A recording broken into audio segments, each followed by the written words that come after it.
नमस्कार, मेरा नाम दीपांशु कुंवर है और आप इस वक्त JJN न्यूज़ देख रहे हैं। प्रदेश की बड़ी खबरों के साथ आपका स्वागत है। सल्ट विधानसभा के उपचुनाव के लिए आज भाजपा प्रत्याशी महेश जीना और कांग्रेस प्रत्याशी गंगा पंचोली ने नामांकन कर दिया है। नामांकन से पहले दोनों ही पार्टियों के नेताओं ने शक्ति प्रदर्शन किया।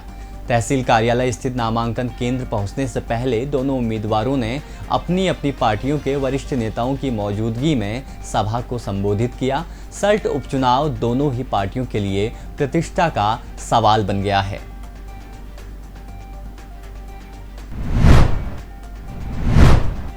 आज से उत्तराखंड के चंपावत में विश्व प्रसिद्ध पूर्णागिरि मेला शुरू हो गया है। मेला का शुभारंभ करीब 1 बजे कैबिनेट मंत्री बंशीधर भगत और क्षेत्रीय विधायक कैलाश गहतोड़ी ने थुलीगाड़ा में संयुक्त रूप से दीप प्रज्वलित और मां की पूजा अर्चना कर किया। मेला 30 मार्च से शुरू होकर 30 अप्रैल तक चलेगा। कोरोना के चलते मेले में पिछले वर्षों के मुकाबले श्रद्धालुओं की संख्या कम रही। मेले में इस साल एक बार में 10,000 श्रद्धालुओं को ही दर्शन करने की अनुमति दी गई है।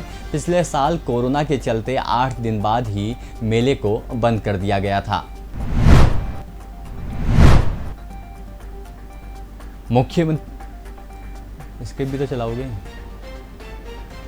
मुख्यमंत्री तीरथ सिंह रावत ने आज वीडियो कॉन्फ्रेंस के माध्यम से अधिकारियों को संबोधित किया है। उन्होंने निर्देश देते हुए कहा है कि कोविड पर प्रभावी नियंत्रण के लिए RT-PCR टेस्ट और वैक्सीनेशन में तेजी लाई जाए। हरिद्वार कुंभ स्नानों को देखते हुए हरिद्वार में RT-PCR टेस्ट और वैक्सीनेशन के लिए विशेष अभियान चलाया जा रहा है। उन्होंने कहा है कि राज्य में जिन स्थानों पर कोरोना के मामले बढ़ रहे हैं उन स्थानों पर कंटेनमेंट एवं माइक्रो कंटेनमेंट जोन बनाए जाएं और वैक्सीनेशन पर खास ध्यान दिया जाए।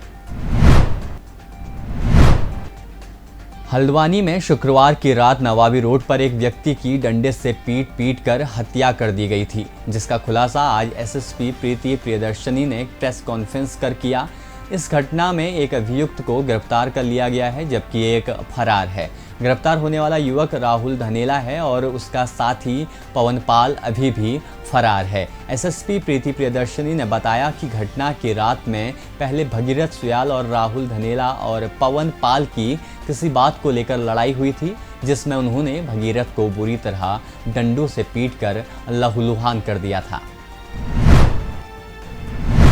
हल्द्वानी बुद्ध पार्क में समान कार्य समान वेतन और 6 महीने में नियमितीकरण की मांग को लेकर उपनल कर्मचारियों का धरना छठे दिन भी जारी रहा है।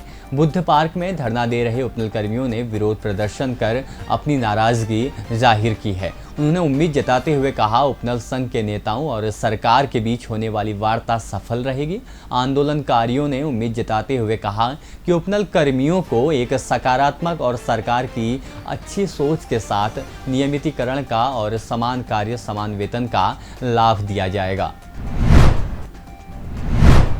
घटना हल्द्वानी के हाथीखाल क्षेत्र की है, जहां क्षेत्रवासियों की मदद से पुलिस को कामयाबी हाथ लगी है, जिसके बाद पुलिस ने पकड़े गए युवक युवतियों को काउंसलिंग कर घर भेज दिया है। हाथीखाल क्षेत्र में नशे की लत को मिटाने के लिए युवक युवतियां जमावड़ा लगाए रखती थी, जिसका ग्रामीणों ने कई बार विरोध भी किया था। आज जब ग्रामीणों को सूचना मिली कि कुछ युवक युवतियां नशे में हालत में अश्लील हरकतें कर रहे हैं, जिसके बाद गाँव वाले उन पर घर गए और उन्हें कैद कर लिया गया और पुलिस को भी इसकी सूचना दे दी गई। पुलिस ने मौके पर एक युवती और 3 युवक को कब्जे में ले लिया। भारतीय मुक्केबाजी संघ में 21 और 31 मई तक भारत में एशियन बॉक्सिंग चैंपियनशिप का आयोजन किया जा रहा है। इस मुक्केबाजी संघ में एशियन बॉक्सिंग चैंपियनशिप के लिए उत्तराखंड में जोगेंद्र सोन को टेक्निकल रेफरी एंड जज के रूप में नामित किया गया है। इसके लिए 1 अप्रैल से 3 अप्रैल तक ट्रायल होंगे। इसके बाद भारतीय मुक्केबाजी संघ ने भारतीय प्रतिनिधित्व के रूप में बांग्लादेश की और राजधानी ढाका में 4 से 11 अप्रैल तक आयोजित होने वाले बांग्लादेश नेशनल गेम्स के लिए रेफरी की भूमिका की जिम्मेदारी सौंप दी गई है। होली पर दोस्तों से मिलने जा रहे युवक की सड़क दुर्घटना में मौत हो गई। मृतक युवक की पहचान 24 वर्षीय सागर काठगोदाम के रूप में हुई है। युवक काठगोदाम स्थित रेस्टोरेंट में वेटर का काम करता था। रविवार की रात को अपना काम खत्म करने के बाद युवक दोस्तों से मिलने काठगोदाम से हल्द्वानी की तरफ जा रहा था। इसी दौरान उस युवक की मौत हो गई। मृतक के परिजन सोमवार को पुलिस के पास उसकी गुमशुदगी की रिपोर्ट दर्ज कराने पहुंचे तो उन्होंने इस घटना की खबर मिली। पुलिस ने पोस्टमार्टम के बाद शव परिजनों को सौंप दिया है। दुर्घटना में उसकी मौत किस कारण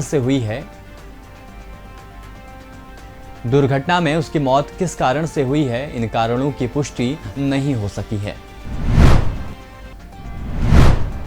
सुशीला तिवारी अस्पताल में उत्तल कर्मचारियों की हड़ताल जारी है। ऐसे में अस्पताल की सफाई व्यवस्था भी चौपट हो गई है। सफाई के लिए नगर निगम से पर्यावरण मित्रों को अस्पताल में भेजा जा रहा है, लेकिन देवभूमि उत्तराखंड सफाई कर्मचारी संघ इसके विरोध में उतर आया है। आज संगठन के लोगों ने नगर आयुक्त को ज्ञापन दिया है। उन्होंने कहा है कि यह आंदोलन कर्मियों के अधिकारियों का हनन है। संगठन ने निगम से कर्मियों को STH भेजने की व्यवस्था तत्काल बंद करने की मांग की है। होली के एक दिन बाद ही कोरोना ने आज उत्तराखंड में 1 लाख से अधिक लोगों को संक्रमित करने का रिकॉर्ड छू लिया। पिछले 24 घंटों में कुल 128 नए लोगों में संक्रमण के मामले सामने आए हैं। ये बेहद ही खतरनाक हो सकता है। उत्तराखंड के लोगों के लिए ये एक बुरी खबर है।